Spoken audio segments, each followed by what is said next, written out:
GunNews.com. News by the barrel. Hi, I'm Chelsea here from GunNews.com, and I'm at the NRA show in Indianapolis, and here I have Nikki Goeser, and Nikki Goeser has a very important story to tell. And so, Nikki, go ahead and tell your story for our audience at GunNews.com. What happened to you? Back in 2009, my husband, Ben, was murdered by a man that was stalking me, and this occurred in a restaurant where my husband and I were working, and at the time, Tennessee state law said that if you were a right to carry permit holder to carry a gun for self-defense, you were not allowed to carry in an establishment that serves alcohol. So I followed that law, and I left my legal handgun locked in my car. However, the man that was stalking me did not have a handgun carry permit. He was carrying illegally. He brought a gun in and shot my husband 6 times in front of myself and about 50 other patrons. And I'll probably wonder for the rest of my life if I could have prevented that from happening. Of course, I'll never know because I was denied a chance. I think that we all make decisions based on the options that we have, and that option for me was not available. It was locked in my car. Simply because you were just following the law. And so, did he have a criminal record? No criminal record. Clean record, huh? Clean record. Oh my goodness. And so now, you told me that what happened to the criminal who murdered your husband. Mm-hmm. He's in jail now? He is in jail. Mm-hmm. It took about 3 years to finally go to trial, and of course, the defense used insanity. That seems to be their go-to defense these days. He ended up getting 23 years total. Unfortunately, the judge dropped it from first-degree premeditated murder to second-degree. So he's already served 5 years in prison. So in about 18 years, he is going to be a free man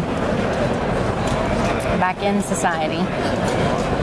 And you told me that it took the cops 3 minutes to get there, right? Which is still, it's quick for cops.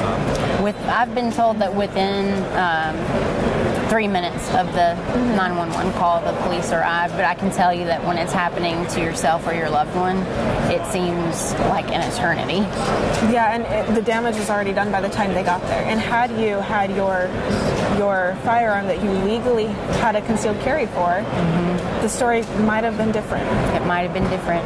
So now so what have you been doing? Have you been traveling around just trying to, I heard that you have been active with legislation. Tell me about that.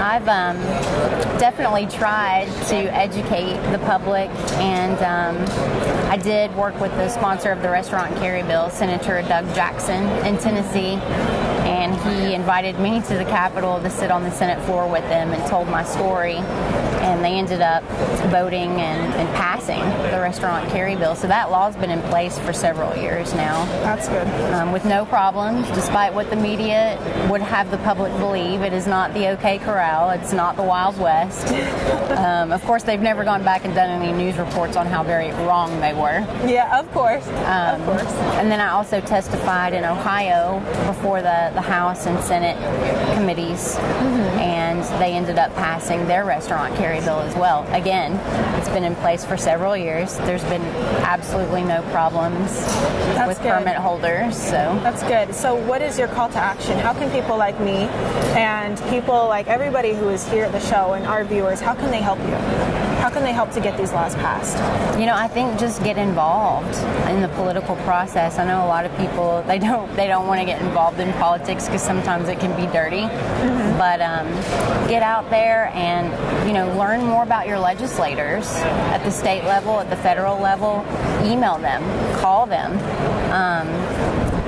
Definitely join the NRA. You probably have a gun rights group associated just with your state. In Tennessee, we have the Tennessee Firearms Association. Get involved there with different organizations and think about actually taking a trip to your state capital. Make an appointment to sit down and talk with your representatives. I think that that's extremely important. It is. It is so important, and I love the message that you are bringing, and I admire your strength. And I am so sorry for the loss of your husband, but I am very inspired by you, and I will definitely spread the word, and we're going to put this up on our website and call everybody to action. So thank you so much for everything. Thank you. And I hope you have a good time at the show, and I hope that you have success in spreading your word. Thank you so much for having me on. Of course. Thanks. GunNews.com. News by the barrel.